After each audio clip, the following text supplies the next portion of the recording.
Yes, people, welcome back to another video. It is the weekend, but we do not stop with the transfer reviews. Hopefully you guys are all well. Do us a massive favour, make sure you drop a like on this video. Make sure you subscribe as we approach 4,000 subscribers and give us your thoughts in the comment section below. But let's start off with Bayern Munich have opened talks with Brentford over a deal for their 27-year-old Spanish goalkeeper David Raya, with the German champions Switzerland keeper Jan Sommer discussing a move to Inter Milan.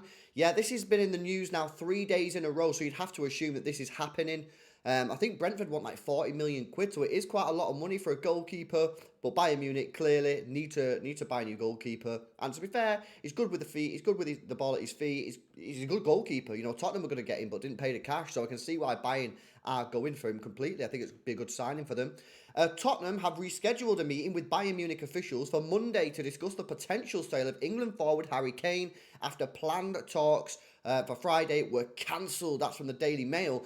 Spurs are going to use their talks with Bayern Munich over Kane to discuss their interest in the German club's 18-year-old French forward Matthias Tell. That is from the Telegraph. This is picking up pace now. It seems to me that we're getting closer to a resolution.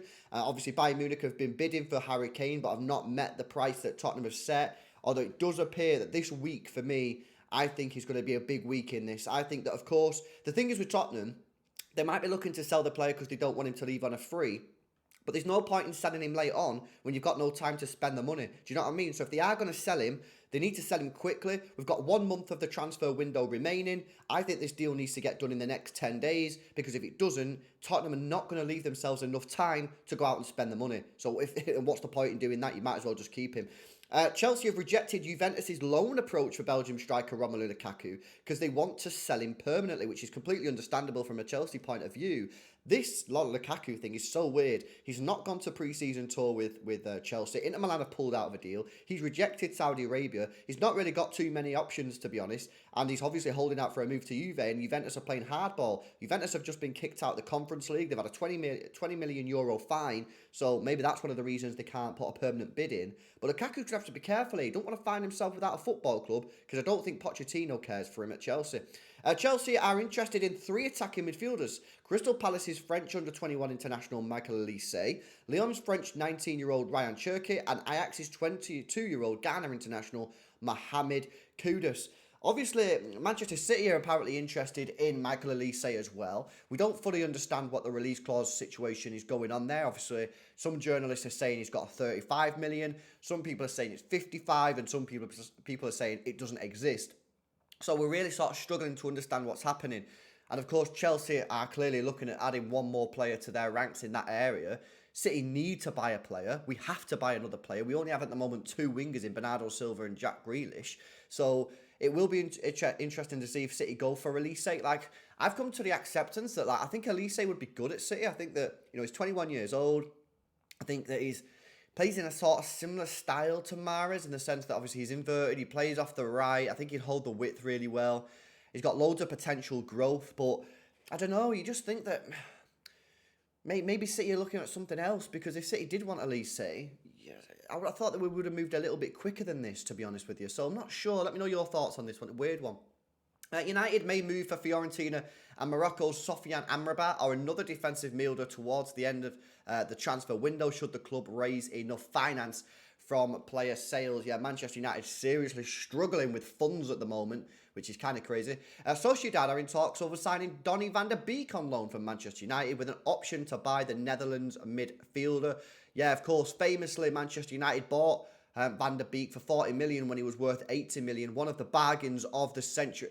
Oh, wait, no, actually, it was a complete flop, and even 40 million was overpriced. PSG are set to complete a surprise deal for sign France winger Ousmane Dembele from Barcelona. The 26-year-old has a £42.8 million release clause, which ends on Monday. And I got a load of people tagging me on this on Twitter, atting me on Instagram DMs and stuff like that, saying, LB, what you saying? Should we go in for Dembele at Manchester City? Of course, City do need a winger. Dembele has a release clause of £42 million. Is this a deal that Manchester City should be looking at? Listen, I like Dembele. In fact, when he was at Dortmund many years ago, I was like, get him at City. I think he's brilliant on both feet. The one issue that I have is injuries are a bit of an issue. I probably understated that. They're a major issue. And also, is he a killer in front of goal? Now, I can't say that I've watched Dembele a lot at Barcelona, but whenever I do see him, like, it doesn't really strike me as a killer in front of goal. And of course, as I've mentioned to you guys quite a lot, we are losing a player in Riyad Mahrez, or we've lost a player in Riyad Mahrez that gets goals and gets assists, and we really need to get someone who replaces him. I don't think it'd be a bad signing for City, but I don't know, I'm just not feeling it that much. But let me know again your thoughts in the comments. Manchester United are open to letting England goalkeeper Dean Henderson join Nottingham Forest on loan with an obligation to buy so long as they get the fee by January. That's from Manchester Evening News.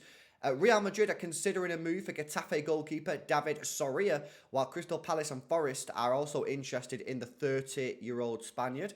Aston Villa will not be signing Sporting Lisbon's Portugal winger Pedro Goncalves because their maximum offer of £38.6 million was £30 million short of Sporting's asking price. Obviously, I've been speaking to Billy. I do some shows on the Football's 12th Man podcast, and it's a YouTube channel. You guys should check it out. I do some shows on there. It's like a bit of like a Big Six type thing. And I've been speaking to Billy, a big Aston Villa fan, and he's really excited about this season. And like I've said many times to you guys on this channel, I think Aston Villa could have a really interesting season. So it's good to see how they get on. Galatasaray are interested in Manchester United's Brazil midfielder Fred, but there is a valuation gap between the two clubs. So we'll have to see what happens. I always think that Fred got a little bit harsh treatment. I didn't think he was that bad, to be honest with you. Forest have rejected a club record £35 million bid for Brentford for their Wales forward Brennan Johnson, a player that a lot of City fans have been again asking us in the City Extra streams, asking us on Twitter, should City be looking at Brennan Johnson from Nottingham Forest? I like him, but is he the type of player that can come in and replace Mahrez? I think for me, I'd much rather go for OLISE. I think he's a better sort of fit for our side, but I guess many of you might disagree with that because there are a lot of City fans that want Brennan Johnson at Manchester City. Manager Roberto De Zerbi says Brighton will sign another big player if Moises Caicedo leaves the club this summer, with Chelsea already had approaches turned down for the Ecuador midfielder of around 80 million quid. That's a lot of money to turn down. So, you know, if Brighton do keep hold of Caicedo, you best have a good year because that valuation could plummet if not. Newcastle United, West Ham United. Error. Look at that, guys. Big error here. Look, no space here, guys. Aston Villa, PSG and Napoli have all had approached Nice about Jean-Claire Todibo, but the French centre-back is in no hurry to leave. That's from Nice Martin. No idea who that is. And finally, a bit of an interesting one here, guys. Seen a lot of Leeds fans talking about this yesterday. Tyler Adams has a relegation release clause of £20 million in his Leeds United contract, with Aston Villa and West Ham linked with the United States midfielder. That is from The Athletic. Good player, Tyler Adams. Actually quite like him. I think he'll do well at Villa or West Ham. So there you go, guys. There's Saturday's reviews. Should City make this interest in OLISE serious? Do we need to get serious in this market? And obviously, again, with Tottenham, do Tottenham need to set some sort of deadline on this Harry Kane deal? I feel like Tottenham think they're in a powerful position here, but I don't think they are, because if they keep it until the end of the window, they're going to lose him on a free, which I don't think is a particularly bad thing, because obviously I think that could help them get Champions League, but clearly they want to sell the player. But if they sell him too late in the window, everyone that they go and buy is going to put the price up because obviously there's only a couple of days left. So they're in a bit of a mess. Guys, let me know your thoughts in the comments section down below. If you want to help support me and help support the channel grow, please hit that like button and subscribe to the channel if you're new. Hopefully you guys have a great weekend. City are playing tomorrow. And guys, I will see you tomorrow for the watch along. See you later.